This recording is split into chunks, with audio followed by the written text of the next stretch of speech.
하겠습니다.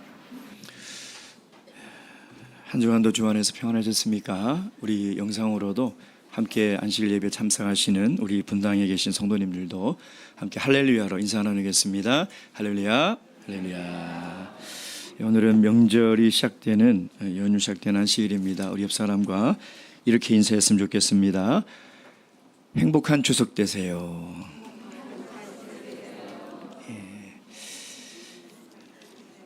추석 연휴에도 우리가 신앙 안에서 늘 행복한 명절을 맞이하시기 바랍니다.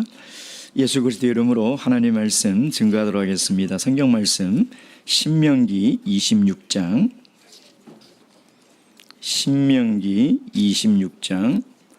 5절에서 11절까지 말씀입니다.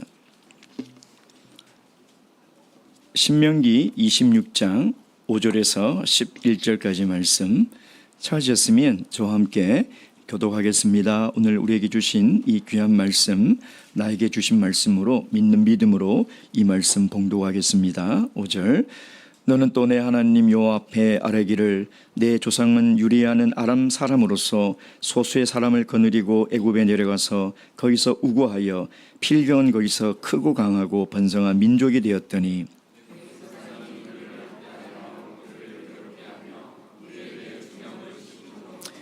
우리가 우리 조상의 하나님 여호와께 부르짖었더니 여호와께서 우리 음성을 들으시고 우리의 고통과 신고와 압제를 하감하시고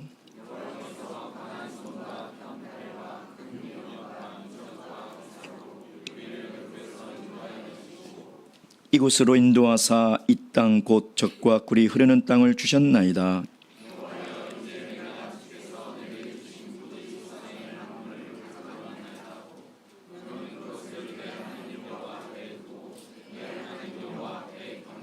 다 함께 읽겠습니다. 시작. 내 하나님 여호와께서 너와 내 집에 주신 모든 복을 인하여 너는 레위인과 너희 중에 우거하는 객과 함께 즐거워할지니라. 아멘.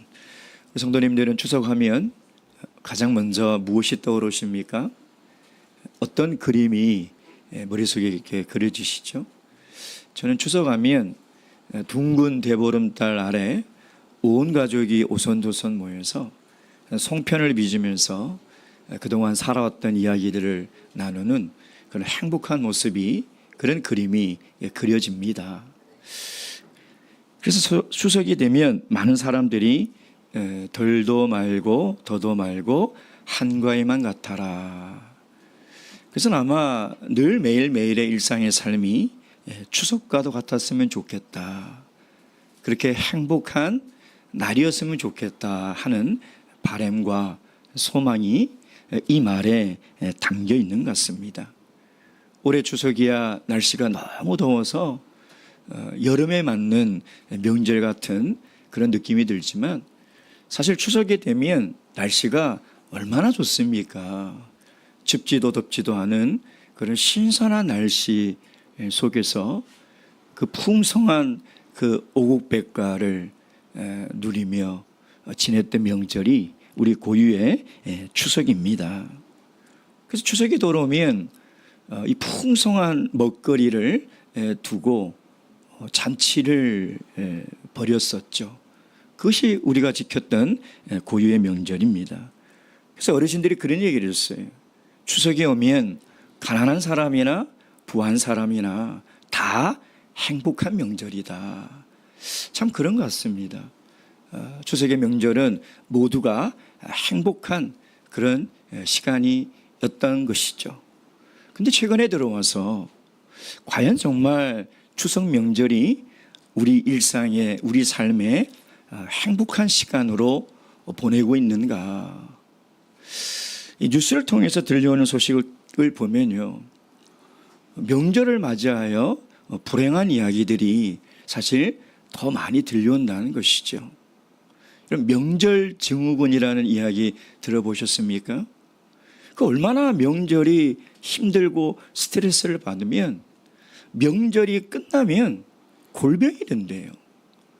육신으로나 마음으로나 이 스트레스가 너무 쌓여서 병이 된다는 거죠. 그럼 명절이 지나면 이혼 건수가 급증한다는 겁니다. 무엇을 우리에게 이야기하고 있는 것일까요? 정말 행복해야 될 명절 추석이 오히려 불행한 명절로 바뀌어가고 있다는 것이죠. 제가 어떤 40세의 한 주부를 기자가 인터뷰를 하는데 이렇게 물어보더라고요. 추석 명절 어떻게 지내실 겁니까? 이분이 구청에 있는 공무원이에요. 이번 추석 명절 연휴 근무 당직을 신청했습니다. 그러는 거예요. 아니, 이 황금 같은 연휴에 왜 이 당직 근무를 자원에서 신청했습니까? 명절만 생각하면 머리가 아프대요. 시댁에 가서 온갖 잔소리 구박을 다 들고 불편하게 있어야 되고 그 많은 명절 음식을 혼자 오롯이 다 해놓고 나면 진짜 스트레스 때문에 명절을 싹 없애고 싶다는 거예요. 근데 놀라운 것은 뭐냐면 저와 같은 여성이 5명입니다라는 거예요. 여러분, 그러니까 명절이 되면 우리 주부들은, 남자들은 모르죠. 이게 무슨 소리인지 모릅니다. 여기는 지금 뭔 소리 하는 거지? 근데 여기 다 공감을 하세요. 표정이 맞아. 좀 공감 좀 하세요. 좀. 명절이 돌아오면 이 주부들은 걱정이 많은 거예요. 스트레스가 너무나 많은 거죠. 여러분, 그래 정말 행복해야 될 추석 명절이 왜 이렇게 스트레스가 되고 왜 이렇게 불행한 시간이 되어야 하는가? 정말 고민이 아닐 수가 없다는 거죠. 그렇기 때문에 오늘 우리 그리스도인들은 우리가 주 안에서 이 명절을 어떻게 보내야 정말 더도 말고 덜도 많은 이런 행복한 추석을 보낼 수 있을까요? 오늘 본문의 말씀을 통해서 이 즐거운 명절을 맞이하여 우리 모든 성도님들이 주 안에서 행복한 명절을 다 보내시기를 주님 이름으로 축원드립니다. 첫째는 우리 창조주 하나님께 예배를 드려야 합니다. 10절 말씀, 10절 다시 읽겠습니다. 시작. 여호와여, 이제 내가 주께서 내게 주신 토지 소산의 만물을 가져왔나이다 하고 너는 그것을 내 하나님 여호와 앞에 두고 내 하나님 여호와 앞에 경배할 것이며. 이제 이스라엘 백성들이 그 애굽에서 노예로 살던 그 400년의 삶을 청산하고 하나님의 약속의 땅에 들어가서 첫 번째 주시는 그 열매를 하나님께 가져와서 예배를 드리라는 것이에요. 여러분, 추석이 되면 이 명절 스트레스가 이 연령별로 느끼는 것이 다 다르더라고요. 20, 30대를 설문조사해 봤더니 명절이 뭐가 그렇게 스트레스냐? 그러니까 어른들이 자꾸 물어본대요. 너 취업은 언제 할 거냐? 결혼은 언제 할 거냐? 이게 너무 싫다는 거예요. 그래서 명절날 아직 취업이 안 되고 아직 시집장가 못 간 가족이 있다면 말하지 마세요. 아무 말 하지 마세요. 알아서 할 겁니다. 본인들은 오죽 답답하겠어요. 본인들은 오죽 힘들겠냐. 근데 뭐 너 이렇게 해서는 안 된다, 저렇게 해서는 안 된다, 너 빨리 어떻게 해라. 여러분, 그게 얼마나 큰 스트레스가 되는지 몰라요. 아무 말 하지 마시고 그냥 축하해 주시고 축복해 주시고. 40, 50대는 명절 음식 준비, 특히 제사 음식 준비, 이게 엄청난 스트레스라는 거예요. 여러분, 추석 명절이 되면 사람들이 이 풍성한 이 햇과일을, 햇국식을 조상 앞에 드린다고 제사를 드립니다. 그래서 산소에 가서 제사를 드리든 온 가족이 모여서 제사를 드리죠. 그러니까 추석에는 제사를 드리는 것이 굉장히 중요한 우리 고유의 전통이 됐다는 거예요. 그 명절이 되면 우리 성도들도 실제적으로 친척과 가족들이 이렇게 모였을 때 이 조상께 드리는 제사 문제 때문에 여전히 힘든, 여전히 참 불편한 그런 명절을 보내는 분들이 많이 있다는 것입니다. 양가 부모가 다 믿는 가정이라면 아무 문제가 없어요. 근데 한쪽이라도 믿지 않고 한쪽의 친척들이 제사를 굉장히 중요하는 집안 어르신이 있다면 이 정말 힘든 일이 아닐 수 없습니다. 온 가족이 다 제사상을 차려놓고 혼자 멀뚱멀뚱 있는다고 생각해 보세요. 다 집안 어르신들이 야 너도 와서 절해라. 너도 와서 우리와 함께 절해라. 이런 시간이 얼마나 힘들겠냐 이 말이에요. 또한 제사가 끝나고 나서 다 뭘 함께 나눠 먹어요? 제사 음식을 나눠 먹어요. 다들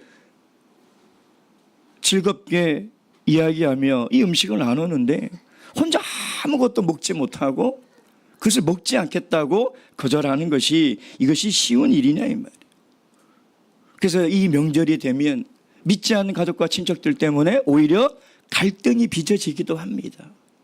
어떤 성도는 그 갈등을 피하고 싶어서 타협해요. 그래, 뭐 한 번 절한다고 지옥 가겠어? 제사 음식 먹는다고 뭐 하나님이 심판하겠어? 그리고 타협을 해버리는 거예요. 아무렇지도 않게 함께 절하고 함께 제사 음식을 먹는다는 것이죠. 사실 한국의 기독교가 들어올 때부터 이 제사 문제는 기독교가 이 땅에 뿌리를 내리는데 가장 큰 걸림돌이었어요.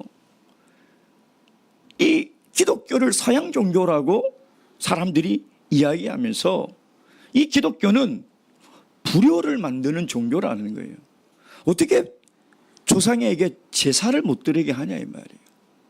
부모에게 제사를 금하는 것은 이건 우리가 받아들일 수 없다. 그래서 제사 문제로 순교를 당하고 제사 문제로 엄청난 핍박을 받았던 거죠. 그래서 기독교를 믿는다는 이유로 제사를 안 드린다는 이유로 저놈은 불효자식이니까 유산을 한 푼도 물려줄 수 없다. 그래서 초기 때 많은 그리스도인들은요 부모로부터 유산을 한 푼도 물려받지 못한 그런 그리스도인들도 굉장히 많았습니다. 이런 상황 속에서 우리 그리스도인들은 도대체 어떻게 대처를 해야 합니까? 여러분, 전통 문화와 우상 숭배는 반드시 구별해야 합니다. 우리가 추석날 송편을 빚고 추석날 윷놀이 하나요? 뭐 윷놀이도 하고 그게 뭐가 문제가 되겠습니까? 그러나 제사에 참여하고 제사 음식을 먹는 것은 이건 우상 숭배라는 것입니다. 하나님이 이스라엘 백성들에게 하나님의 계명을 손수 친히 돌판에 기록하시면서 주셨던 첫 번째, 두 번째 계명이 뭐예요? 출애굽기 20장 3절에서 5절 말씀 보겠습니다.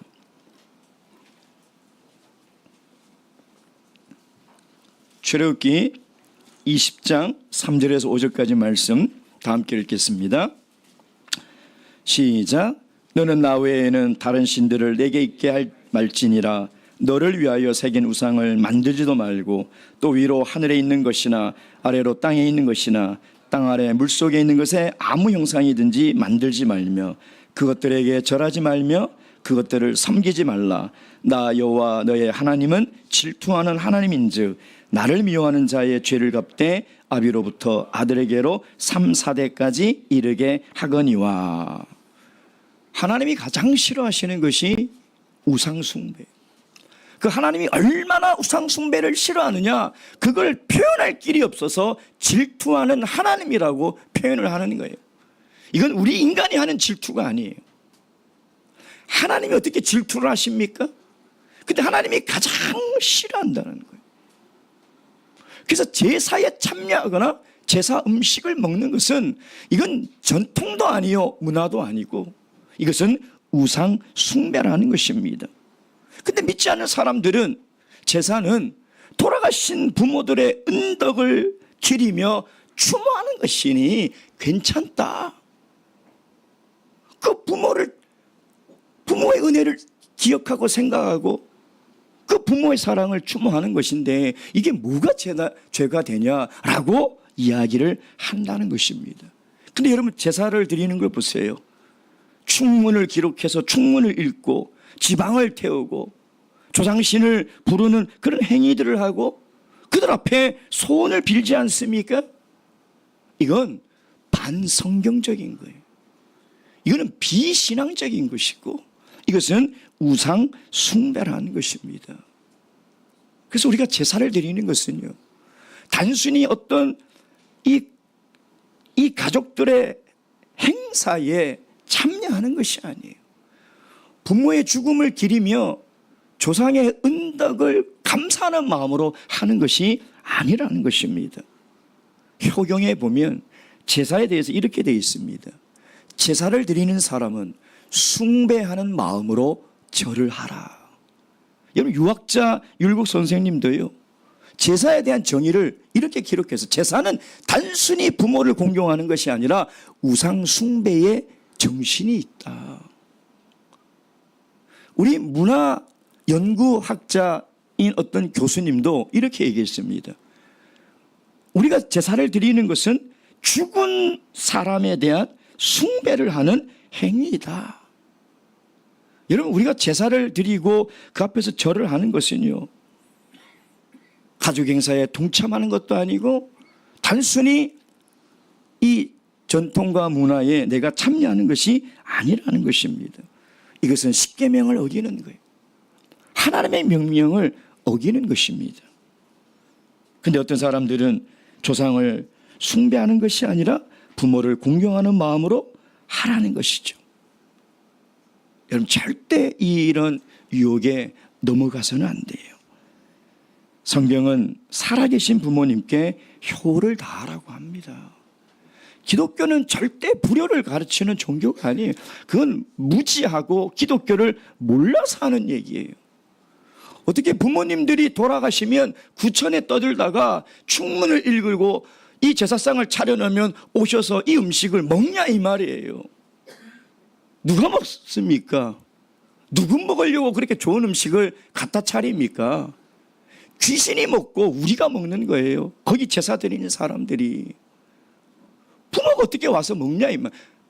말도 안 되는 소리죠.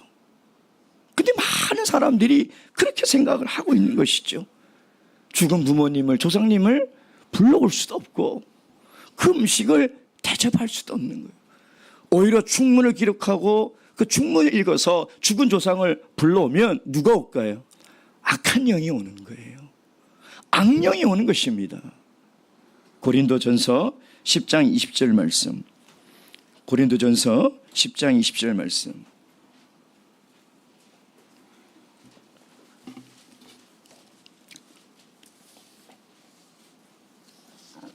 고린도전서 10장 20절 말씀. 다 함께 읽겠습니다. 시작. 무릇 이방인이 제사하는 것은 귀신에게 하는 것이요 하나님께 제사하는 것이 아니니 나는 너희가 귀신과 교제하는 자가 되기를 원하지 아니하노라. 여러분, 우리가 제사를 드리면 악한 영이 오는 거예요. 제사에 참여하고 제사 음식을 먹는 것은 악한 영과 교제를 하는 거예요. 단순히 그 한 번이 뭐가 문제가 되는 것이 아니라 내가 귀신과 교제하는, 내 영이 귀신의 영과 교제하는 것이 된다는 것입니다. 사랑하는 성도 여러분, 이 모든 풍성한 오곡 과일을 주시고 햇빛을 주시고 이 한가위와 같은 이 즐거운 명절을 주신 것은 하나님이세요. 창조주 하나님이 주시는 것이지 우리 조상이 주는 것이 아니라는 것입니다.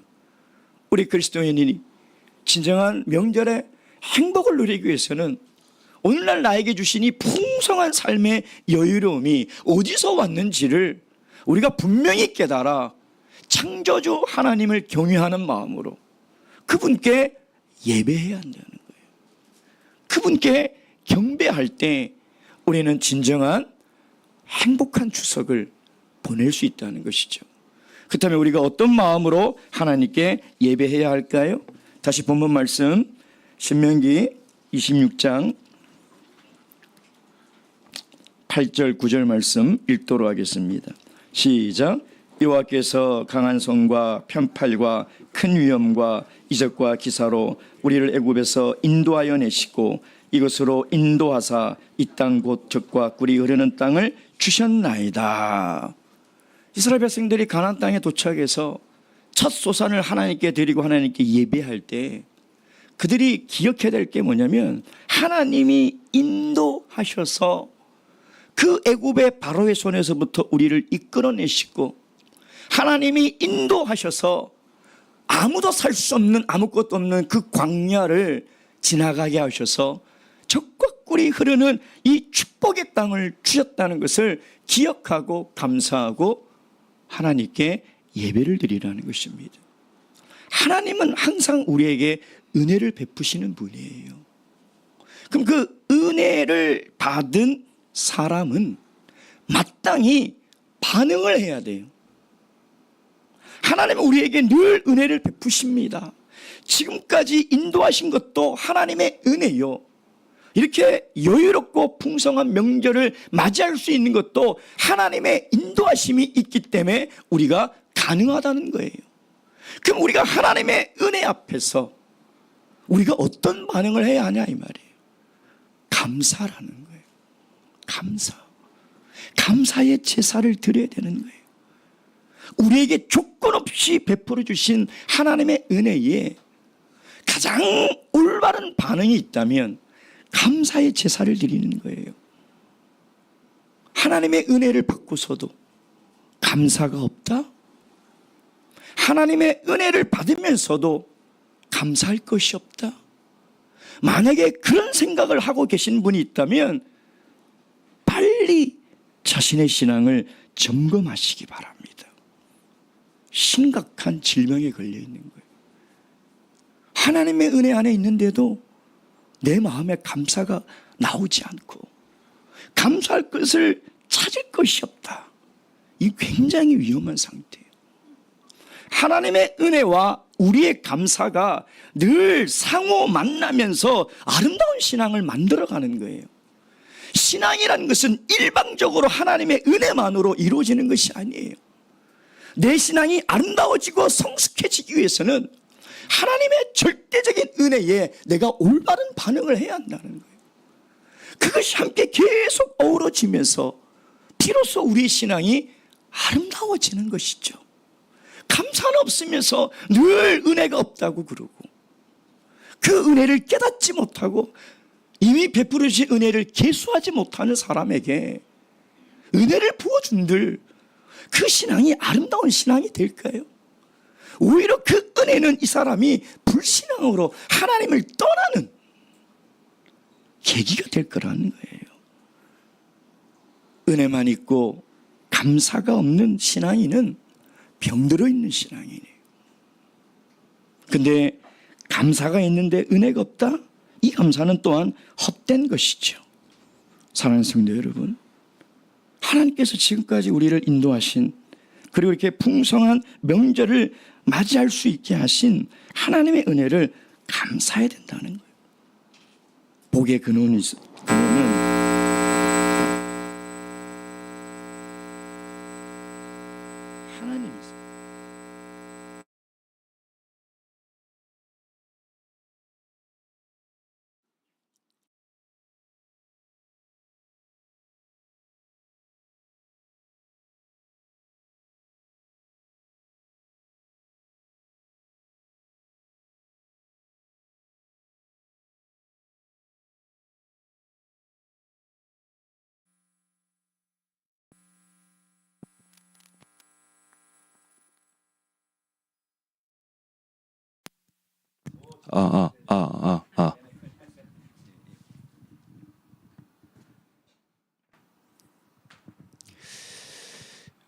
제가 얼마 전 저희 집사람과 운전을 하면서 내려가는데 기독교 방송에서 이제 찬양이 나오더라고요. 근데 찬양이 어떻게 나오냐면 귤이 있어 감사, 귤이 있어 감사, 귤이 있어 감사해. 내가 잘못 들었나? 여보 뭐래? 굴이 있대, 귤이 있대. 제 집사님 주가 있어 감사하겠지 무슨 귤이 있어 감사야. 근데 제 귀에는 분명히 귤이 있어 감사, 귤이 이상하다. 너무 궁금한 거예요. 이게 이 사람이 귤이라고 하는 건지 주라고 하는 건지. 그래서 제가 와서 검색을 해봤어요. 그랬더니 귤이 있어 감사한 거예요. 제가 그 찬양을 들으면서 에이 귤이 있어 감사야. 그럼 이제 둘이서 그런 얘기했어요. 제주도에 사나 이분이? 그때 제 집사람이 그래, 귤을 엄청 좋아하는가 봐. 근데 제가 이 찬양을 만든 사람이 왜 이런 찬양을 지었을까? 이 가사가 그래요. 귤이 있어 감사, 귤이 있어 감사, 오 감사해요. 하나님 나에게 오늘 귤을 주셨네. 귤이 있어 감사. 이게 다예요. 이게 다예요.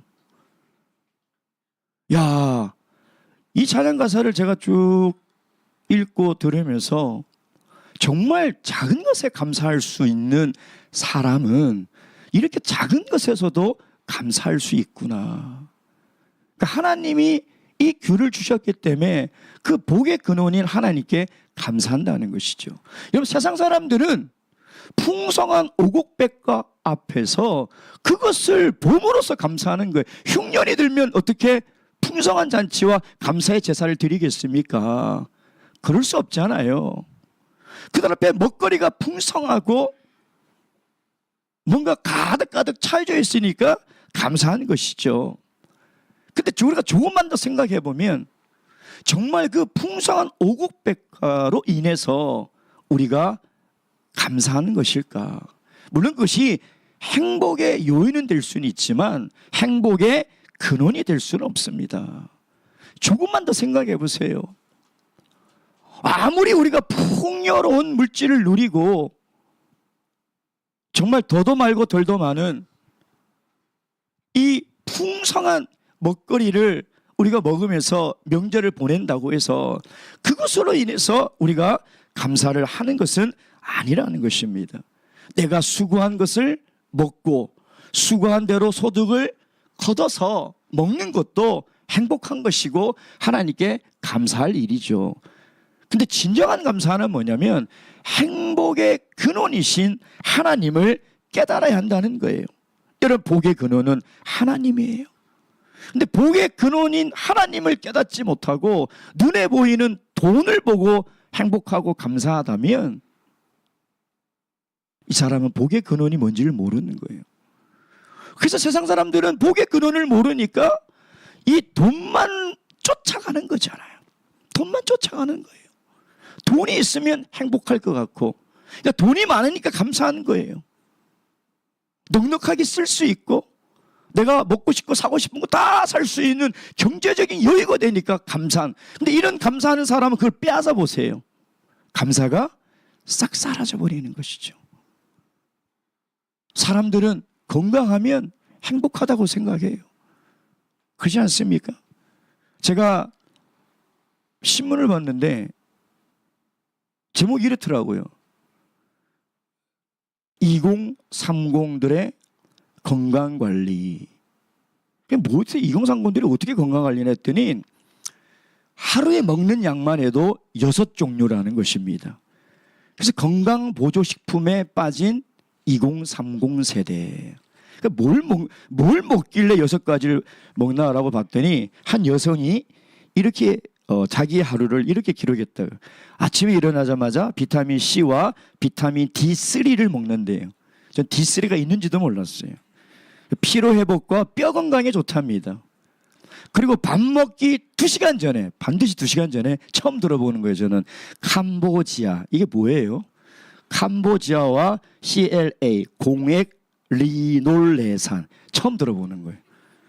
이걸 먹는데, 이걸 먹어야지 지방이 빠진대요. 살이 안 찐다는 거죠. 그리고 밥을 먹자마자 바로 루테인을 먹어야 된대요. 그리고 면역력을 높여주는 프로폴리스도 아침 저녁으로 먹는다는 거예요. 그러니까 지금 젊은 세대들은요, 하루의 시작을 건강보조식품을 털어놓는 걸로 시작해서 잠자기 전까지 입에 계속 달고 있는 게 뭐냐면 건강보조식품이에요. 왜 그럴까요? 건강해야지 행복하다고 생각하기 때문에. 건강을 잃어버리면 불행하다고 생각하는 거예요. 그럼 과연 그럴까요? 정말 그럴까요? 건강을 주시는 분이 누군지를 알아야죠. 우리가 아무리 노력해도 하나님이 허락하지 않으면 어떻게 우리가 건강할 수 있습니까? 근데 그 건강을 주시는 복의 근원인 하나님을 모른 채 우리가 그냥 건강을 위해서만 살아간다면 행복의 근원이 어디 있는지 모르고 살아가는 인생이 될 수밖에 없다는 거예요. 우리가 아무리 돈이 많고 아무리 건강해도 하나님을 떠나서는 절대 행복할 수가 없어요. 복의 근원을 떠나서 우리가 무엇을 누린들, 장수를 한들 이게 무슨 우리 인생의 행복한 인생이 될 것이며 감사의 조건이 되겠습니까? 여러분, 우리가 남들보다 좋은 음식 못 먹는다고 했어요. 우리 인생 망하지 않습니다. 우리가 남들보다 좋은 옷 입지 못하고 산다고 해서 우리 인생 절대 무너지지 않습니다. 우리가 좀 남들보다 건강하지 못해서 병들고 살아간다고 해서 우리 인생이 절대 파괴되지 않습니다. 그러나 우리 인생이 하나님을 떠나는 순간, 우리 인생이 하나님의 복의 근원을 떠나는 순간 우리 인생은 망하는 거예요. 그리스도를 떠나버리면 우리 인생은 무너지는 거예요. 우리가 명절날 맛있는 음식을 먹고 서로 건강을 덕담하며 살아가는 것도 참 감사한 일이죠. 근데 정말 우리가 잊지 말아야 될 것은 이 복을 주시는 복의 근원인 하나님을 잊지 말아야 돼요.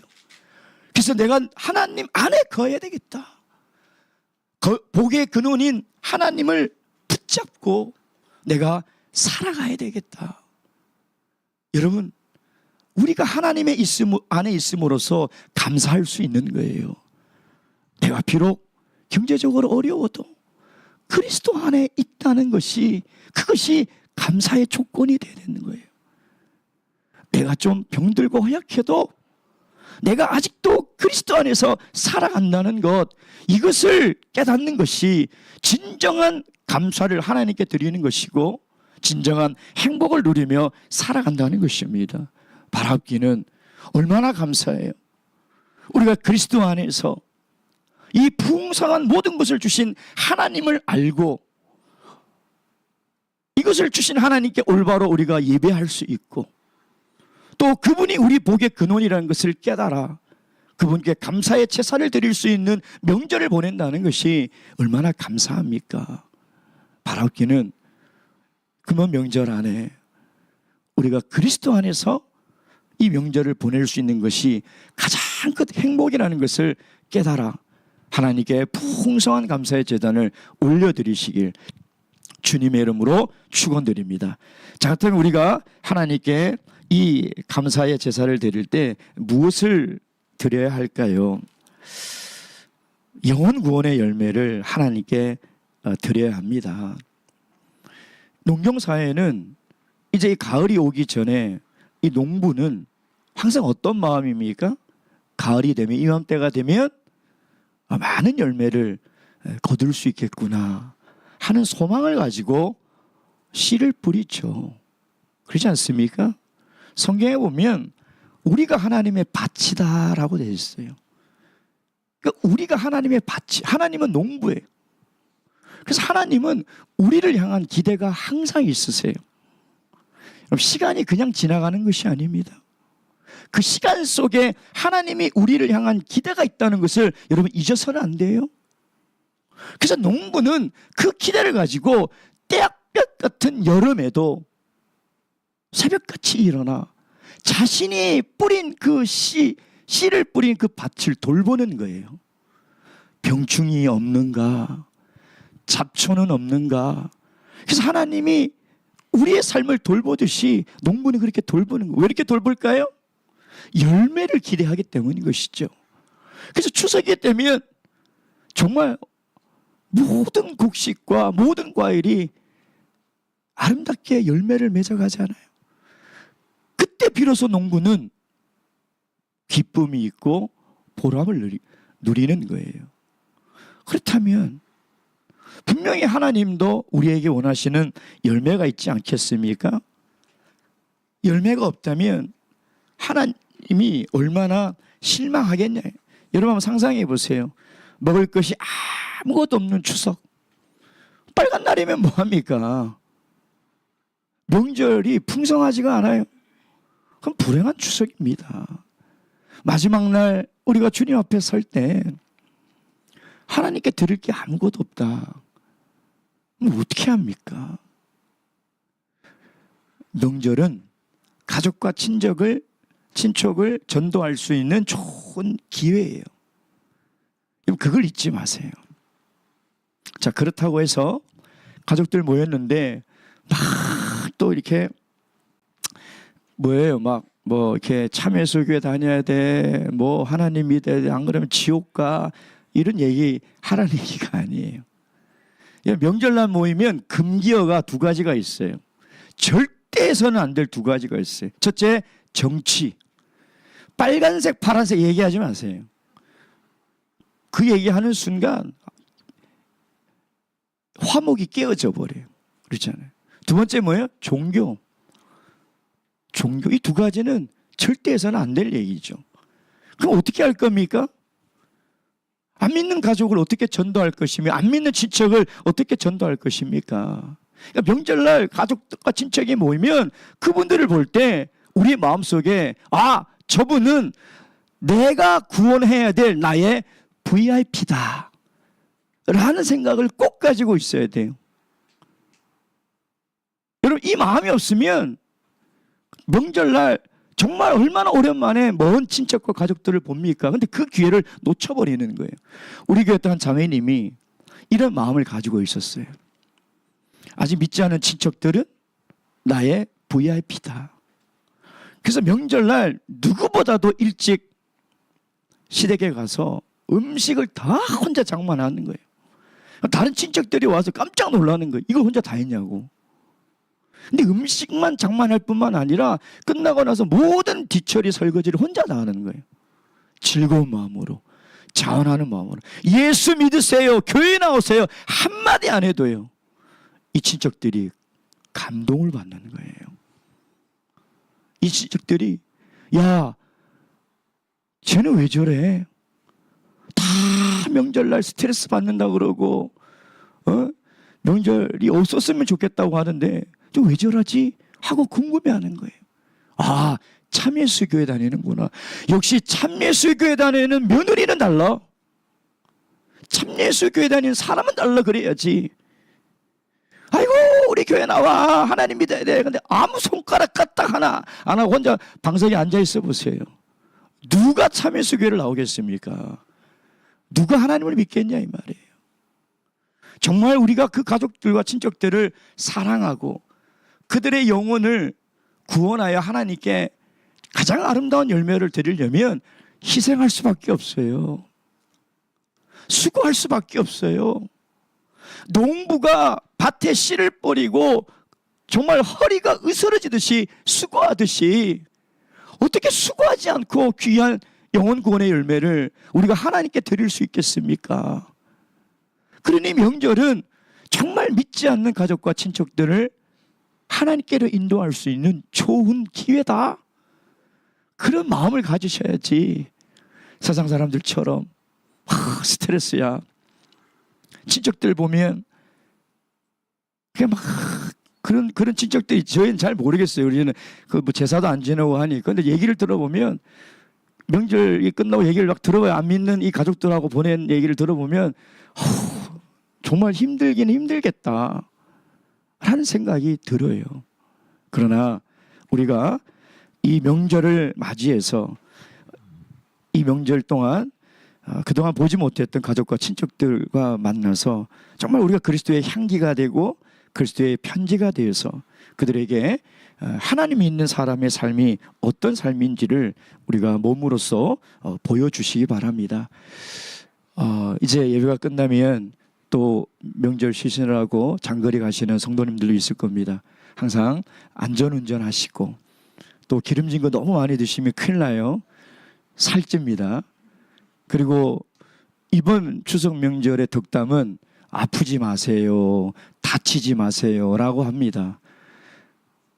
배가 아파가지고 맹장 터져도 큰일 나요. 진짜 이거 우스갯소리가 아니라 어떻게 합니까? 응급실을 못 가는데. 그래서 명절이다 하고 막 드시지 마시고 평소처럼만 드세요. 조금 드시고 안전운전하시고 위험한 데 가지 마시고, 그래서 건강하게 주 안에서 즐겁고 가족들과 행복한 명절 다 보내시길 주님의 이름으로 축원드립니다. 묵도하시겠습니다.